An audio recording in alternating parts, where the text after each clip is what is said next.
നമസ്കാരം, സ്വാഗതം. നമ്മളിന്ന് സംസാരിക്കുന്നത് തിരുവിതാംകൂർ ചരിത്രത്തിലെ ഒരുപക്ഷെ ഏറ്റവും നിർണായകനായ മാർത്താണ്ഡവർമ്മയെക്കുറിച്ചാണ്.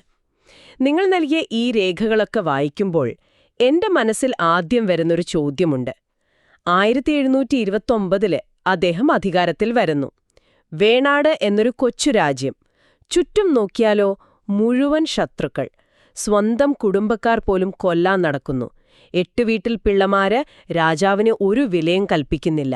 പോരാത്തതിന് ഡച്ചുകാർ തീരത്ത് കച്ചവടം നിയന്ത്രിക്കുന്നു. അപ്പോൾ ഇങ്ങനെയൊരു സാഹചര്യത്തിൽ നിന്ന് എങ്ങനെയാണ് ഒരാൾക്ക് ആധുനിക തിരുവിതാംകൂർ കെട്ടിപ്പടുക്കാൻ കഴിയുന്നത്? ആ ചോദ്യം തന്നെയാണ് ഇതിലേറ്റവും പ്രധാനം. കാരണം മാർത്താണ്ഡവർമ്മയുടെ കഥയൊരു സാധാരണ വിജയഗാഥയല്ല. അത് അതിജീവനത്തിന്റെയും തന്ത്രങ്ങളുടെയും ചിലപ്പോഴൊക്കെ വലിയ ക്രൂരതയുടെയും കൂടെ കഥയാണ്. നിങ്ങൾ പറഞ്ഞത് വളരെ ശരിയാണ്. 8 വീട്ടിൽ പിള്ളമാരും 8 യോഗവും അവരായിരുന്നു ശരിക്കും ഭരണം നിയന്ത്രിച്ചിരുന്നത്. രാജാവിന് സ്വന്തമായൊരു സൈന്യം പോലും കാര്യമായിട്ടില്ല. അങ്ങനെയൊരവസ്ഥയിൽ നിന്നാണ് അദ്ദേഹം തുടങ്ങുന്നത്. ഓരോ പ്രതിസന്ധിയെയും അദ്ദേഹം തനിക്കനുകൂലമായ ഒരു അവസരമാക്കി മാറ്റുകയായിരുന്നു ശരിക്കും. നമുക്ക് ആ തുടക്കത്തിൽ നിന്ന് തന്നെ തുടങ്ങാം.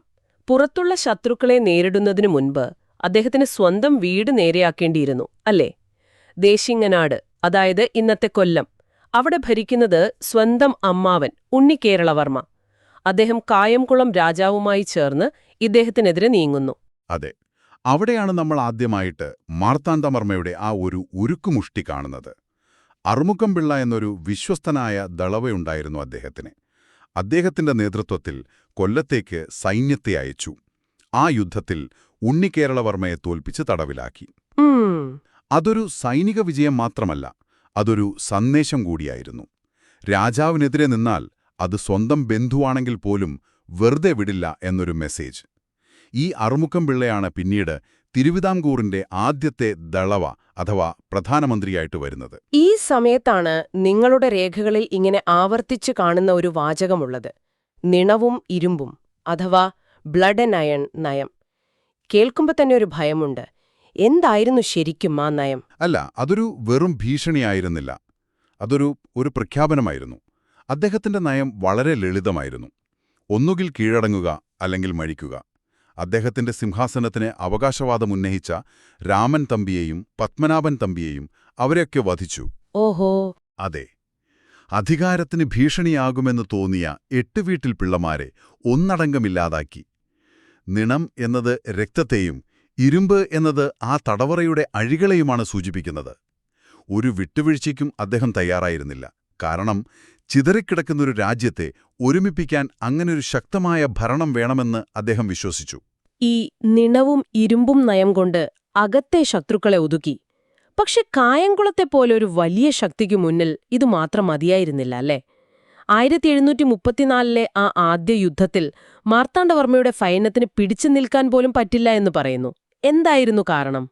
കാരണം കായംകുളത്തിന് അച്യുതവാര്യർ എന്നൊരു സൈന്യാധിപനുണ്ടായിരുന്നു. അസാമാന്യ തന്ത്രജ്ഞനായിരുന്നു അദ്ദേഹം. അദ്ദേഹത്തിന്റെ പ്രതിരോധ തന്ത്രങ്ങൾക്കു മുന്നിൽ തിരുവിതാംകൂർ സൈന്യം ശരിക്കും പതറിപ്പോയി. അതൊരു വലിയ തിരിച്ചടിയായിരുന്നു. പക്ഷേ ഇവിടെയാണൊരു മികച്ച ഭരണാധികാരിയുടെ കഴിവ് നമ്മൾ കാണുന്നത്.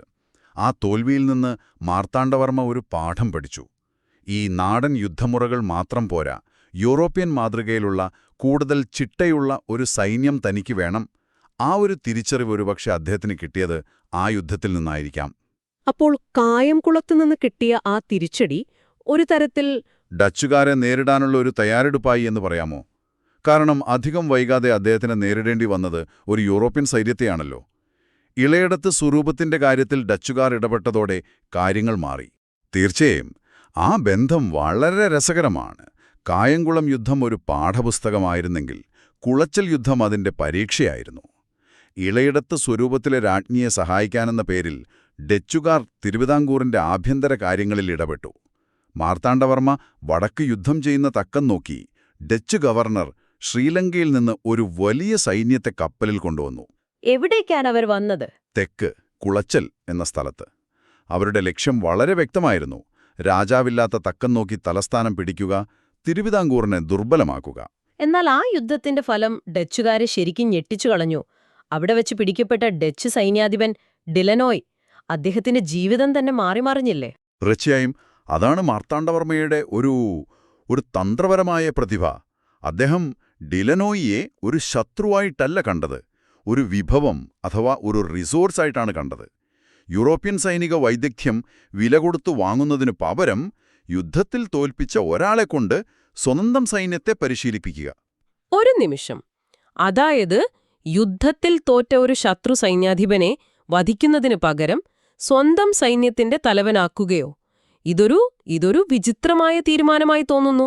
അപകടം പിടിച്ച ഒന്നല്ലേ അത്? അതെ, പക്ഷെ അദ്ദേഹം ഡിലനോയ്ക്ക് മുന്നിൽ ഒരു ഡീൽ വെച്ചു. ഒന്നുകിൽ മരണം, അല്ലെങ്കിൽ തിരുവിതാംകൂർ സൈന്യത്തിന്റെ വലിയ കപ്പിത്താനാകുക. ഡിലനോയ് ജീവൻ തെരഞ്ഞെടുത്തു. ശത്രുവിന്റെ കമാൻഡറെ ഉപയോഗിച്ച് സ്വന്തം സൈന്യത്തെ ആധുനികവൽക്കരിക്കുക. അപാരമായൊരു നീക്കമായിരുന്നു അത്. അവിശ്വസനീയം. അപ്പോ ഈയൊരു യൂറോപ്യൻ ഓഫീസറുടെ വരവ് തിരുവിതാംകൂർ സൈന്യത്തിന്റെ തലവിധി തന്നെ മാറ്റിയെഴുതിയെന്ന് പറയാമല്ലേ? എന്തൊക്കെ മാറ്റങ്ങളാണ് ഡിലനോയ് കൊണ്ടുവന്നത്? അതുവരെ വാളും കുന്തവും വെച്ച് പോരാടിയിരുന്ന ഒരു സൈന്യത്തിലേക്ക് യൂറോപ്യൻ മാതൃകയിലുള്ള പരേഡുകൾ, ചിട്ടയായ കമാൻഡുകൾ, പീരങ്കികളുടെ കൃത്യമായ ഉപയോഗം, വെടിമരുന്ന് നിർമ്മാണം, കോട്ടകൾക്ക് ചുറ്റും പ്രതിരോധം തീർക്കാനുള്ള പുതിയ തന്ത്രങ്ങൾ, ഇതൊക്കെ കൊണ്ടുവരുന്നത് ഡിലനോയാണ്. ഉദയഗിരി കോട്ട തന്നെ അതിനൊരു വലിയ ഉദാഹരണമാണ്. അതോടെ തിരുവിതാംകൂർ സൈന്യം ഒരു ആധുനിക കൊലായന്ത്രമായി മാറി. അപ്പോൾ കഥ വീണ്ടും കായംകുളത്തേക്കെത്തുകയാണ്. അതെ അതെ. ഡിലനോയുടെ കീഴിൽ പുതിയ പരിശീലനം കിട്ടിയ ആ സൈന്യവുമായി മാർത്താണ്ഡവർമ്മ വീണ്ടും കായംകുളത്തെ നേരിടുന്നു. ആ രണ്ടാം യുദ്ധം എങ്ങനെയായിരുന്നു? അത് തികച്ചും ഏകപക്ഷീയമായിരുന്നു. 1746 നടന്ന ആ യുദ്ധം കായംകുളത്തിനൊരു ദുസ്വപ്നമായിരുന്നു എന്ന് തന്നെ പറയാം. ഒരു വശത്ത് പഴയ നാടൻ യുദ്ധമുറകളുമായി അച്യുതവാര്യർ, മറുവശത്ത് ഡിലനോയ് പരിശീലിപ്പിച്ച പീരങ്കികളും തോക്കുകളുമായി അണിനിരന്ന തിരുവിതാംകൂർ സൈന്യം. വളരെ വേഗത്തിലായി കാണും. അതെ, ആ വിജയത്തിന്റെ ആഘാതം വളരെ വലുതായിരുന്നു. അതൊരു സൈനിക വിജയമെന്നതിലുപരി ഒരു മനഃശാസ്ത്രപരമായ വിജയമായിരുന്നു. 1849 തെക്കുംകൂറും 1850 വടക്കുംകൂറും കാര്യമായ യുദ്ധം പോലുമില്ലാതെ കീഴടങ്ങി. മാർത്താണ്ഡവർമ്മയുടെ പുതിയ സൈന്യത്തോട് ഏറ്റുമുട്ടുന്നത് ആത്മഹത്യയാണെന്നവർക്ക് മനസ്സിലായി. ചിതറിക്കിടന്ന രാജ്യങ്ങളെല്ലാം ഒന്നൊന്നായി ആ വലിയ സാമ്രാജ്യത്തിന്റെ ഭാഗമാവുകയായിരുന്നു. ഇനി നമുക്ക് ഡച്ചുകാരിലേക്ക് തിരിച്ചുവരാം. കുളച്ചലിൽ അവർക്കൊരു സൈനിക തിരിച്ചടി കിട്ടി. ഇപ്പോൾ അവരുടെ സഖ്യകക്ഷികളെല്ലാം ഇല്ലാതായി. ഇതോടെ കേരളത്തിലെ അവരുടെ കച്ചവട സാമ്രാജ്യത്തിന്റെ ഭാവി എന്തായി? അവരുടെ നില ശരിക്കും പരുങ്കല്ലായി. കേരളത്തിൽ തങ്ങളെ പിന്തുണയ്ക്കാൻ ആരുമില്ല. അതോടെ മാർത്താണ്ഡവർമ്മയുമായി ഒരു സന്ധിക്ക് അവർ നിർബന്ധിതരായി. അങ്ങനെയാണ് 1753 ചരിത്രപ്രസിദ്ധമായ മാവേലിക്കര ഉടമ്പടി വരുന്നത്. കുളച്ചൽ യുദ്ധം അവരുടെ സൈനിക ശക്തിയുടെ നടുവൊടിച്ചെങ്കിൽ ഈ മാവേലിക്കര ഉടമ്പടി അത് അവരുടെ രാഷ്ട്രീയ സ്വാധീനത്തിന്റെ ശവപ്പെട്ടിയിലെ അവസാനത്തെ ആണിയായിരുന്നു.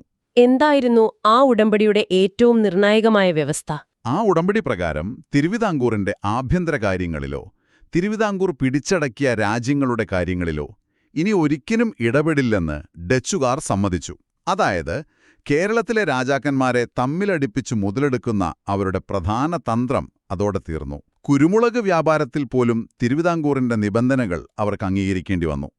അതോടെ കേരളത്തിലെ ഒരു നിർണായക ശക്തി എന്ന നിലയിലുള്ള ഡച്ചുകാരുടെ പതനം പൂർണ്ണമായി. അപ്പോൾ നമ്മളീ കണ്ടത് ഏകദേശം ഒരു 25 വർഷം കൊണ്ട് സ്വന്തം കുടുംബത്തിൽ നിന്നും നാട്ടിൽ നിന്നുമുള്ള എതിർപ്പുകളെ അതിജീവിച്ച് യൂറോപ്പിലെ വലിയ ശക്തികളിലൊന്നായ ഡച്ചുകാരെ മുട്ടുകുത്തിച്ച് വേണാടെന്ന ചെറിയൊരു രാജ്യത്തെ തെക്കൻ കേരളത്തിലെ ഏറ്റവും വലിയ സൈനിക ശക്തിയാക്കി മാറ്റിയ ഒരു ഭരണാധികാരിയുടെ കഥയാണ്. തീർച്ചയായും സൈനിക വിജയങ്ങൾക്കൊപ്പം തന്നെ ഈ വലിയ സാമ്രാജ്യത്തെ ഒന്നിച്ചു നിർത്താനുള്ള ഭരണപരമായ മാറ്റങ്ങളും അദ്ദേഹം കൊണ്ടുവന്നു. തന്നോട് കൂറുള്ളവർക്ക് സർവാധികാരിക്കാർ പോലുള്ള പുതിയ പദവികൾ നൽകി. കൊല്ലം ഒരു പ്രധാന ഭരണകേന്ദ്രവുമാക്കി. താൻ വളർന്ന തൃപ്പാപ്പൂർ ഒരു ഉപകേന്ദ്രവുമാക്കി. സൈനിക ശക്തിയും ഭരണപരമായ കെട്ടുറപ്പും ഒരുമിച്ചു കൊണ്ടുപോകാൻ അദ്ദേഹത്തിന് കഴിഞ്ഞു. ഈ ചർച്ച അവസാനിപ്പിക്കുമ്പോൾ എന്റെ മനസ്സിലൊരു അവസാനത്തെ ചോദ്യം വരുന്നുണ്ട്. ഇത്രയും യുദ്ധങ്ങൾക്കും രക്തച്ചൊരിച്ചിലിനും ശേഷം 1750 താൻ പിടിച്ചടക്കിയ ഈ രാജ്യം മുഴുവൻ അദ്ദേഹം ശ്രീ പത്മനാഭന് സമർപ്പിക്കുന്നു. തൃപ്പടിദാനം. അതോടെ അദ്ദേഹം രാജാവല്ല, പത്മനാഭദാസൻ മാത്രമായി മാറുന്നു. ഇതൊരു രാഷ്ട്രീയ നീക്കം മാത്രമായിരുന്നോ? അതോ അദ്ദേഹത്തിന്റെ ഭക്തിയുടെ യഥാർത്ഥ പ്രകടനമായിരുന്നു? അധികാരമുറപ്പിക്കാൻ ഒരു സൈനിക തന്ത്രജ്ഞൻ നടത്തിയ ഏറ്റവും വലിയ രാഷ്ട്രീയ ദൈവീക നീക്കമായിരുന്നു അത്. ഒരുപക്ഷേ നിങ്ങൾ അടുത്തതായി ആലോചിക്കേണ്ട ചോദ്യം ഇതായിരിക്കാം.